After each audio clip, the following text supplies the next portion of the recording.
Hey, what's going on? It's your boy BT, and I came here to talk some boxing with the thousands of True School Sports subscribers. Now, wanted to do a video on this because just the other day I was lounging about around the house, and I stopped by Michael Montero's boxing channel, Montero Unboxing. Go check out Montero Unboxing if you haven't already. And he was talking to my main man, 50 Grand, T Street Controversy. They did a collaboration video, and they talked all kinds of boxing, and I listened to the majority of the video. And they're two solid guys, two of the OGs of the YTBCs, and I've had the honor to meet both of them in person. So just massive respect and massive shouts out goes to Montero Unboxing and T Street Controversy. So go check them out. But while I was listening to that, somewhere in their video, the topic of Demetrius Andrade came up, and as many of you guys know, I'm a huge advocate for Demetrius Andrade. I think that he has been wronged for the majority of his boxing career, and I think most of the top contenders and champions don't want no smoke, and they've never wanted any smoke with him. So with that being said, it's Eddie Hearn, as great of a promoter as Eddie Hearn is, Eddie Hearn is having a hard time securing the big fights for him. The fights that are going to get him the respect, the notoriety, and the credit that he deserves as a fighter. It's been tough, so they had to get creative. The show must go on, and he's getting up there in age. He's not young anymore. He's 32 years old, so the time is now. And now that the coronavirus is happening, it's pushing things back even further. But one thing Montero said that really stuck out to me about Andrade was the fact that he thinks he thinks that the main fight he should be going after is Ryota Murata. So I listened to him, and I listened to him real good. And he stated that the reason he believes Demetrius Andrade should fight Ryota Murata is because for two reasons. Number one was from a commercial standpoint, and I said, okay, well, what does he mean by that?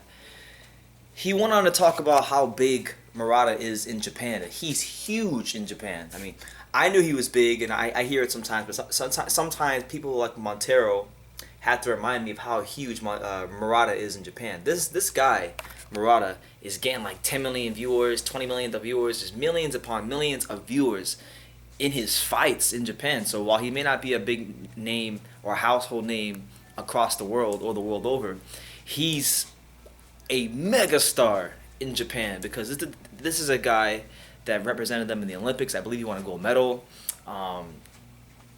Also with him, Montero even said that when you go to Japan, because I think he's been to Japan, he was saying that they got posters of this guy on the subways and billboards, and so Murata is a big name over there. So it would be good if we're talking about building the profile of Andrade, going to Japan and boxing Ryota Murata, maybe at somewhere like the Tokyo Dome for the world title in a big fight. That could be huge for the profile of Demetrius Andrade. I would have ruled it out. So Eddie Hearn, if you're out there, just a tip from True School Sports via Michael Montero.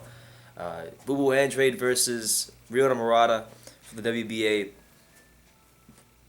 regular title, because he has a regular title at the Tokyo Dome. It'd be a good fight. And listen, Murata's no slouch. He's a good fighter. Obviously, he's beatable. We've seen him go in there with the Rob Brands of the world and lose. So if the Rob Brands could beat him, you'd be led to believe that the Demetrius Andrades of the world could beat him. Even though I know boxing's not like that, you can't just apply the triangle theory to everything. But if Andrade is worth his weight in salt, and I think he is, then he should be defeating the Ryota Muratas of the world. So that'd be a good fight. That'd be a really good fight.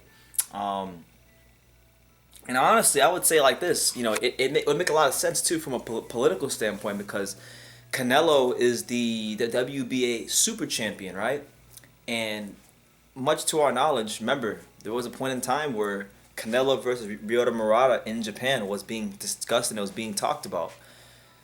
So now, if Demetrius Andrade beats the guy that he was talking about fighting, or that his team was talking about fighting, or that he was rumored to fight, then that would make Demetrius Andrade the WBO middleweight champion and the WBA regular middleweight champion. So that would be him having two trinkets, one that matters and one that doesn't matter so much, but nonetheless two trinkets that could entice Canelo to fight him.